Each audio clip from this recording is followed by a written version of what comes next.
Est-ce que tu as déjà eu l'impression de te sentir incomprise, complètement à être seule au monde, complètement inadaptée avec tes relations? Si c'est le cas, écoute, je vais te partager quelque chose de ce que j'ai conscientisé par rapport à ce sujet. Il peut arriver que parfois tu te sentes complètement à part, tu es au milieu de personnes et tu as l'impression que tu n'arrives pas à rentrer en contact, on ne te comprend pas, ou tu parles de quelque chose et tu as l'impression d'être un extraterrestre. Et il y a l'histoire de la solitude, mais en plus, si tu es hypersensible, en plus de surcroît, comme beaucoup de gens, mais peut-être un peu plus que les autres, tu as envie de relations profondes, de connexion, t'aimerais des fois même être comprise ou compris alors que qu'on se parle pas. Tu vois, ce truc de la connexion. Voilà. Y a ça, et puis si y a cette histoire de t'oses pas dire parce que t'oses même pas penser que c'est l'autre qui a un souci. Tu te mets sur toi parce que sinon tu vas tomber, t'as peur d'être dans le jugement en fait, dans le jugement de l'autre. Moi, c'est ce qui m'est arrivé il y a encore pas si longtemps où, bien qu'étant avec des amis, j'ai eu l'impression je me suis demandé si c'était pas moi qui avais un souci, un problème, si j'étais pas trop exigeante, si je demandais pas la lune en fait. Moi, j'ai une extra lucidité sur les situations, les gens. Donc, on peut pas me la raconter, en fait. Donc, quand tu me dis quelque chose, je sais tout de suite si c'est aligné, si c'est juste, si tu es en train de mentir, si... Donc, et je me dis, si tu es en train de me mentir, ça me pose un souci, parce que dans le cadre d'une amitié, bon, si tu es hypersensible, tu dois être un peu comme moi, hyper empathique, ça va ensemble. Donc, tu peux tout comprendre en fait. Donc tu vois l'autre te mentir en face et tu comprends pas. Et ce qui m'agace par-dessus tout, c'est que des fois t'en parles et alors tu peux être face au déni parce que l'autre te dit, c'est comme si c'était toi qui exagérais en fait. Toi tu sais que c'est pas juste ce qui est dit, tu sais que la personne est en train, en tout cas de se mentir, elle en a peut-être pas conscience. Mais toi, tu le vois et tu n'es pas entendu, en fait. Voilà un petit peu le cadre. Alors, par rapport à ça,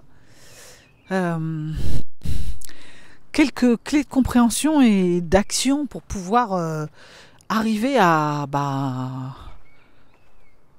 continuer d'échanger et pas finir seul au fond de ta grotte, comme moi je peux faire des fois. Donc déjà, il y a quelque chose de l'ordre de l'accueil de l'autre. Parce que... et accueillir l'autre, c'est-à-dire avec là où il en est, en fait. Avec son déni, avec... il y a quelque chose de l'ordre de lâcher prise sur cette exactitude. Voilà, moi, je veux toujours que les gens soient au même niveau sur le chemin et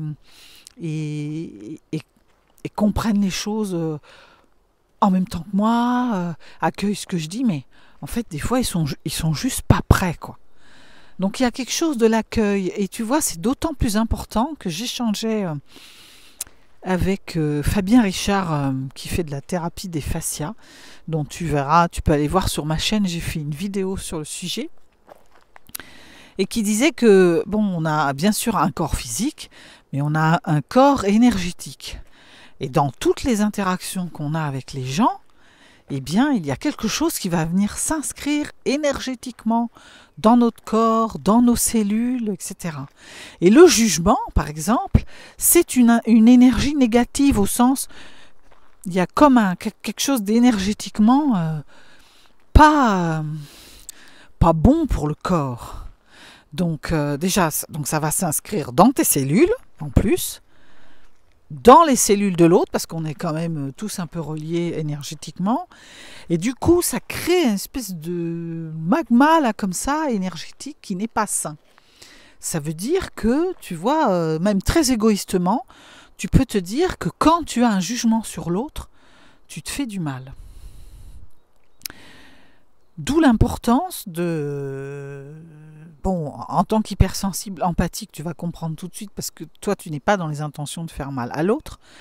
Mais il faut savoir que même sur toi, ça provoque des réactions, une inscription, une empreinte, voilà, cherchez le mot, une empreinte chez toi d'un truc négatif qui à terme va se mettre notamment, là on parle de fascia, dans les fascias, je t'invite aussi à aller voir Fascia en harmonie, le podcast qui raconte exactement tout ça, tout ce dont je te parle sera plus clair pour toi, mais en tout cas retiens que il y a une empreinte énergétique qui à terme va déséquilibrer le corps et peut-être un jour te provoquer un nœud quelque part et du coup commencer à générer peut-être le début d'un semblant de maladie. Donc pour en revenir au sujet du jour, c'est intéressant, tu vois, d'être déjà dans le non-jugement. Alors le non-jugement, c'est pas toujours simple parce qu'on pense forcément quelque chose dès qu'on voit quelqu'un, dès que l'autre dit quelque chose, on a une idée. Donc ça, il ne s'agit pas de la laisser, d'essayer de l'empêcher parce que ça arrive très vite. Des fois, on n'en a même pas conscience, mais c'est déjà là parce qu'on va avoir une micro-expression. Donc tu vas dire, ah bah oui, je suis contente de te voir, et puis tu as déjà le truc qui montre que c'est pas exactement ça. Donc c'est aussi de t'accueillir, toi, là-dedans, mais ensuite, parce que là, tu as la main, de décider que tu ne vas pas en tenir compte, et que tu vas aller au-delà de ce que tu ressens sur le moment, de ce que tu penses de l'autre, voilà. Pour attaquer la deuxième phase où là, tu peux commencer à questionner, quoi. Moi, je sais qu'avant, je m'énervais toutes les 5 minutes parce que j'avais un petit côté, j'avais beaucoup de colère en moi. Et du coup, il fallait que je l'exprime. Et dès que quelqu'un n'était pas tout à fait aligné, dès que je le sentais pas au premier abord, soit j'abandonnais, au mieux je partais, au pire je me fritais avec, quoi. Donc j'avais beaucoup d'énergie, de colère. Maintenant, ce que je fais, c'est que j'accueille ça, je me dis, tiens, il y a un déphasage, il y a un dysfonctionnement, il y a quelque chose qui ne va pas, c'est pas aligné, j'accueille. Parce que je ne sais pas où en est la personne, je ne sais pas ce qu'elle vit en ce moment.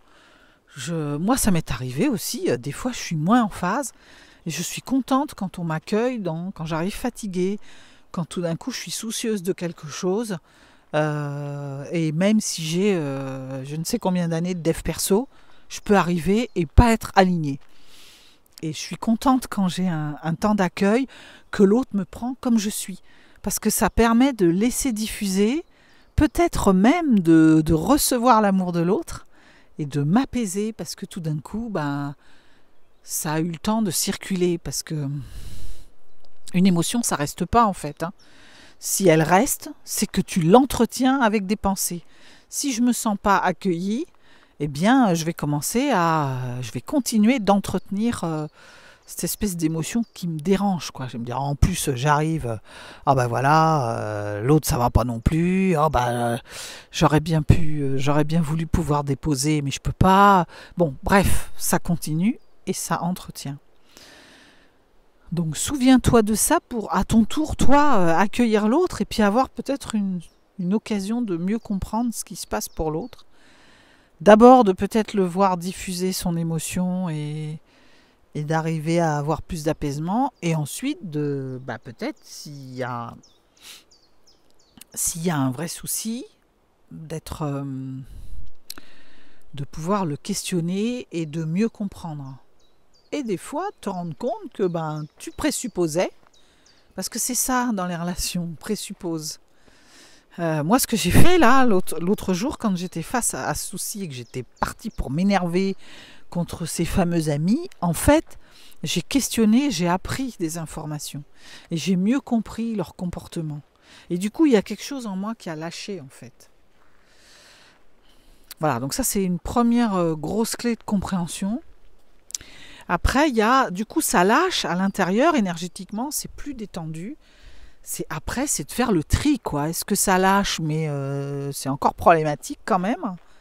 Et du coup, peut-être, ça veut dire qu'il faut prendre aussi des dispositions. Euh, alors, il y a en communication non violente. Moi, j'aime bien dire en communication de cœur.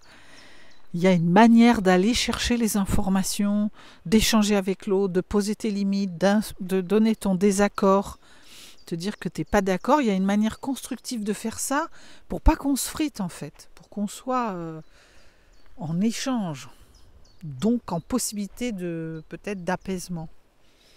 Donc ça aide. Et ça fait que même si tu n'es pas d'accord, même si l'autre il est à des années-lumière de toi, tu peux quand même faire un échange et ça participe de te sentir moins seul en fait. Parce que l'idée c'est quand même de se rappeler que nous sommes des êtres de lien social et on a besoin des interactions. Et évidemment, quand on rencontre un autre hypersensible, moi ça m'arrive, je suis entourée aussi de quelques amis hypersensibles, c'est super parce qu'on n'a pas besoin de se parler, parce que l'autre, quand on dit un mot, il comprend tout de suite, parce que on est sur un même niveau de langage, de ressenti, parfois d'expérience, et puis énergétiquement, ça colle. Quand il y a ça, c'est sûr que c'est super, mais c'est aussi intéressant d'aller se confronter à cet autre qui ne me ressemble pas, qui a l'air loin de mes bases, et d'essayer de comprendre, parce que quelque part, en tout cas au moment où on interagit ensemble, on se relie énergétiquement. Et que si je ne tente pas l'apaisement, je vais repartir avec une empreinte énergétique déficiente à l'intérieur qui va me laisser consciemment une amertume et puis dans ce que je ne vois pas, une empreinte peut-être d'un échec de ne pas avoir réussi à échanger, d'une empreinte d'une colère parce que je me suis mise en grogne et je ne l'ai pas partagé, et puis je laisse aussi chez l'autre une empreinte. Voilà, moi j'ai conscientisé ça et en rééchangeant avec Fabien là-dessus sur cette histoire d'empreinte énergétique, j'ai compris qu'on avait intérêt quand même à être dans l'accueil. Et depuis, ça change. Alors l'accueil, ça ne veut pas dire qu'on accepte n'importe quoi. Mais ça veut dire qu'on permet de, justement, puisque je suis en accueil, puisque je ne suis pas dans les starting blocks tout de suite à démarrer et à vouloir être contre l'autre, j'ai plus de discernement et de lucidité. J'ai plus de présence aussi, tu vois, c'est une sorte de présence pour discerner justement ce qui me va et de ce qui me va moins. Voilà. Et si vraiment je suis avec quelqu'un avec qui ça passe pas, qui énergétiquement me laisse épuiser, parce qu'à chaque fois je suis obligée d'aller me chercher au fin fond de mes réserves, alors là oui, j'ai envie de dire, tu peux décider que tu vas plus voir cette personne, tu vas moins la voir, tu vas limiter le temps que tu échanges avec elle. Il y a peut-être des sujets que tu n'aborderas pas. Voilà, à toi de choisir les limites que tu as envie de poser. Voilà ce que je voulais te partager sur... j'ai souvent dans mes clientes, des personnes qui me disent que des fois elles sont impulsives dans la relation et du coup elles n'arrivent pas à échanger, à partager et ça les rend malheureuses. Eh bien, le remède contre cette forme d'impulsivité qui te fait réagir avec ton cerveau presque reptilien de ça va pas, je m'en vais, je suis en fuite ou je grogne ou j'attaque, eh bien c'est vraiment ce truc de j'accueille. Donc accueillir, c'est ouvrir le cœur. J'essaie de comprendre, j'échange et puis après je trie, peut-être je limite certaines relations, je pense à moi et en tout cas je formule clairement mes besoins. Je peux aussi partager à l'autre que là on ne va pas aborder ce sujet ou on ne va pas parler de ça ou ben là, je suis pas d'accord avec toi. Et là, ça vient chercher toute la communication de cœur qui s'apprend. Hein. Regardez un petit peu sur Internet, vous avez plein de choses là-dessus, sur la communication non violente. Comment est-ce qu'on formule une demande, un besoin par rapport à l'autre. Voilà ce que je voulais te partager. Moi, depuis que je fais ça, je vais beaucoup mieux. Et je suis pas fâchée avec toute la planète. Ça m'empêche pas de me sortir un peu seule par moment parce que ça m'a fait faire quand même un sacré ménage dans mes relations. Mais je me sens énergétiquement, je sens que je suis en phase, quoi, et que ça va bien. Voilà, j'espère que ça t'aura un petit peu éclairé tout ça. Et n'hésite pas en commentaire si tu as des questions, si tu as envie que je revienne sur quelque chose, si tu veux que j'approfondisse un sujet. Mets-moi ça en commentaire. Je réponds à tous les commentaires. Des fois, je prends un peu le temps parce que justement, je fais des réponses profondes, en tout cas personnalisées. Je mets du cœur à te répondre vraiment comme il faut. Si tu penses tu penses à quelqu'un que ça pourrait intéresser, partage la vidéo. Et si tu n'es pas encore abonné, fais-le. Ça te permettra d'avoir les prochaines sorties. Et puis, accessoirement, mais c'est pas des moindres, bah, ça soutient aussi la chaîne et ça me permet de continuer à vous fournir les contenus, en tout cas les plus authentiques et les plus construits possibles. Sur ce, je te dis à très vite.